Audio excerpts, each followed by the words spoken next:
हूँ चौधरी जावेद और आज हमारा मौजू फॉरेन फंडिंग केस है। हम आपको बताएंगे कि फॉरेन फंडिंग केस है क्या, इस मुकदमा में अभी तक क्या क्या हुआ है और आगे क्या क्या हो सकता है। ये तफसीलात भी हम आपसे शेयर करेंगे, मगर पहले इस केस का मुख्तसर सा बैकग्राउंड।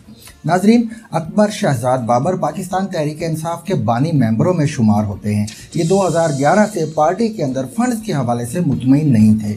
उनका कहना था कि हमारी पार्टी एंटी करप्शन का नारा लगाकर सियासत में दाखिल हुई है, लिहाजा हमारी पार्टी के अंदर भी शफाफियत होना चाहिए। उन्होंने इस सिलसिले में पार्टी चेयरमैन इमरान खान को भी कन्विंस किया। यूँ इमरान खान ने अपनी सरबराही में जनवरी 2010 से लेकर दिसंबर 2012 तक स्पेशल ऑडिट का फैसला किया।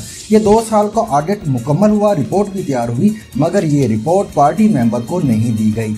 अकबर एस बाबर करीबन 2 साल ये ऑडिट रिपोर्ट्स मांगते रहे, रिपोर्ट तो ना मिली, मगर उनका पार्टी ओहदा ख़त्म कर दिया गया। ताहम उनकी पार्टी मेंबरशिप बरकरार रही।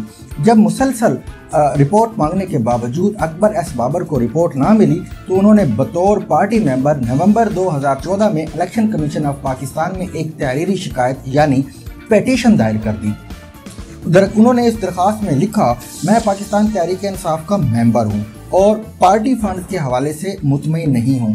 कानून के मुताबिक पार्टी अपने अकाउंट्स और दीगर मामलात अपने मेंबर से शेयर करने की पाबंद है, जबकि पार्टी चेयरमैन इमरान खान ये रिपोर्ट मुझसे शेयर करने से गुरेजा हैं। उन्होंने मजीद लिखा, कानून के मुताबिक सिर्फ इनफरादी तौर पर पाकिस्तानी किसी भी सियासी पार्टी को फंड दे सकते हैं, मगर कोई पाकिस्तानी या फिर मल्टीनेशनल कंपनी और फिर गैर मुल्की शहरी पाकिस्तान की किसी सियासी पार्टी को फंडिंग नहीं कर सकते।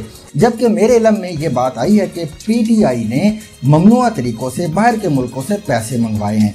अकबर एस बाबर ने अपनी शिकायत में मजीद लिखा, पाकिस्तान तहरीक इंसाफ ने पीटीआई ULLC के नाम से अमेरिका में अपनी एंटिटी रजिस्टर्ड करवा रखी है और ये फारा अमेरिका में रजिस्टर्ड है। पीटीआई अपनी रिटर्न फारा के तहत अमेरिका में जमा करवाती रहती है। अकबर एस बाबर के मुताबिक मेरे पास सबूत मौजूद है कि पीटीआई ने गैर कानूनी तरीके से सिर्फ अमेरिका से $26 लाख पाकिस्तान मंगवाए हैं।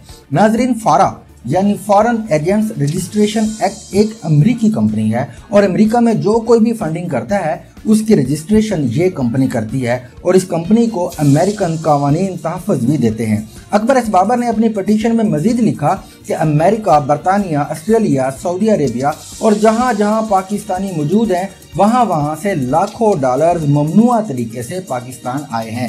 अब सवाल ये पैदा होता है कि ममनुआ ज़राए कैसे हो गए, मसला कहाँ पैदा हुआ। अगर पीटीआई ने बाहर के मुल्कों से फंड्स लिए हैं तो इसमें गैर कानूनी क्या है, हम जानते हैं अकबर एस बाबर के वकील अहमद हसन से। 17 आर्टिकल का जो सब आर्टिकल 3 है वो बड़ा वाज़े तौर पे ये कहता है कि a political party shall account for the source of its funds. नाजरीन, ये था इस केस का पस मंजर। अब देखते हैं इस केस में अब तक क्या क्या हुआ है।